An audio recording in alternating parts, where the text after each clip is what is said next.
भर में लोगों से कहना चाहता हूं, कम मेक इन इंडिया।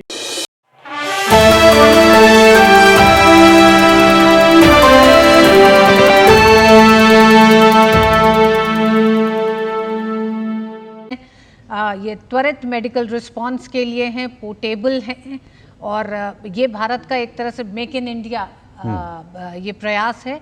और भारत ने मालदीव को भी ये भेंट किया है। हम जानते हैं स्वास्थ्य के क्षेत्र में भारत कई बड़े सहयोग कर रहा है मालदीव को, उसी में से प्रधानमंत्री की इस यात्रा में ये हेल्थ क्यूब्स हैं।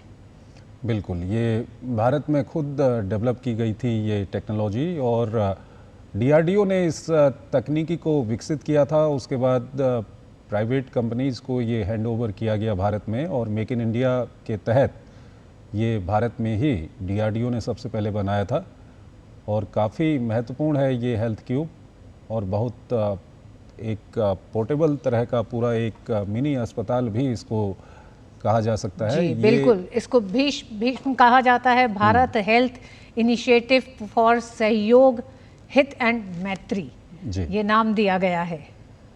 तो वहाँ पर लिखा भी गया है gift from the people of India. ये एक तोहफा दिया गया है भारत की ओर से मालदीव को।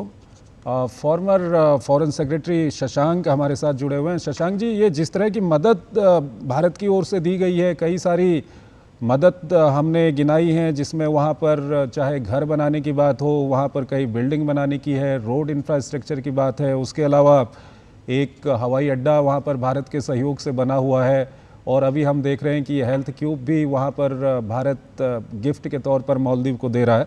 Shashank ji, regional maritime security की अगर हम बात करें तो भारत भी कुछ उम्मीद करेगा मालदीव से? अगर मालदीव्स को सेंसिटिविटी है कुछ मसलों पर कि डायरेक्टली नेवी के साथ में कोऑपरेट करने में या एयरफोर्स के साथ में पहले करते रहे हैं, तो हम समझते हैं कि जो हाइड्रोग्राफिक सर्वेज होते हैं या कोई विजिट्स हो सकते हैं भारत की तरफ से, वो उनको अलाउ जरूर करने चाहिए और उनको समझ में आ जाएगा, ऑलरेडी समझ में आ गया होगा कि अगर जिस तरह से भारत ने कम दामों पर अपनी टेक्नोलॉजी डिफेंस के लिए हो, सिक्योरिटी के लिए हो, जो एस्टेब्लिश करी है, वो दोनों तरीके से बहुत अच्छी है। डिफेंस भी है और ऑफेंस भी है, दोनों तरीके से बहुत कैपेबल है। और मुझे लगता ये है कि और इतने सारे देश हैं जो भारत के पास आके कह रहे हैं कि हमारी मदद कीजिए। और खासकर देखिए, पुराने ज़माने में सेहत के बारे में आपने बात करी है कि जो ये वैक्सीन मैत्री का कार्यक्रम चला था भारत ने, जबकि किसी को कोई मालूम ही नहीं था कि क्या करना चाहिए, कैसे अपनी जान बचानी चाहिए, तो उस समय भारत ने इतने अपने समित्र देशों को, पड़ोसी देशों को वैक्सीन वगैरह भेजी, तो अपना भी ख्याल रखा और बाकी पड़ोसी देशों का भी ख्याल रखा और दूर दराज के देशों का भी ख्याल रखा। तो मैं समझता हूँ कि ये पहली बार ऐसा है कि सब देशों की समझ में आ गया है कि भाई ये जो है भारत के साथ में मित्रता करना।